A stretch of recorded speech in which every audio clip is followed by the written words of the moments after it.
gitudloan kita sa kanunay, magmasaligon, magmaluhotayon, ug magmalaumon sa atong mga pag-ampo. Maayong adlaw mga pinangga sa Dios.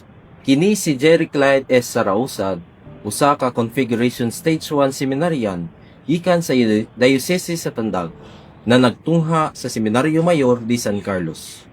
Ubani ako sa pagpamalandong sa mga pulong sa Dios. Nakasinati na ba mo na nagduha-duha na magtabo pa ang inyong mga pag-ampo sa Ginoo?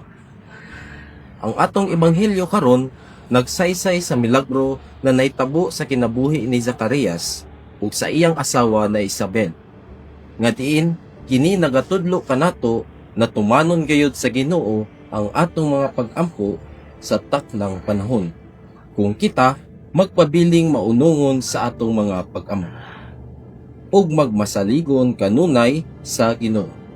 Kini usab nagpagadayag ka lamang na ang Ginoo mao ang kamatuoran ug angay lamang na siya dili kaduha-duhaan. Bisan pa man na ang atong mga nasinati daw imposible na sa tawhanong pananaw. Sama sa kahimtang sa atong nasod karon na daw imposible na makabaton og kabag-uhan tungod sa mga way-ayo na mga lideres sa atong panggampanan ug uban na niini ang issue sa flood control projects, corruption, vote buying, family dynasty ug uban pa na nakaapekto kanatong mga tawo ug sa atong nasod. Sa ingon pa nila, lisod na kini utrohon kay naandan naman. Oo, lisod pagpamalandungon ang tsansa sa kabag-uhan, pero bisan pa man niana, gitudloan kita sa kanunay, magmasaligon, magmaluhotayon ug magmalaumon sa atong mga pag-ampo, kay paminawon gayud kita sa Ginoo.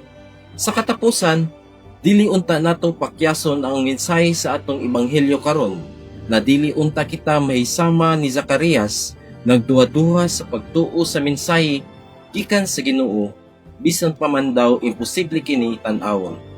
Magpabilin unta kita sa pagpakamasaligon na matuman gayud sa taknang panahon ang atong mga pag-ampo, kay ang Ginoo mao ang kamatuoran ug angay lamang siya na dili kaduha-duhaan. Amen.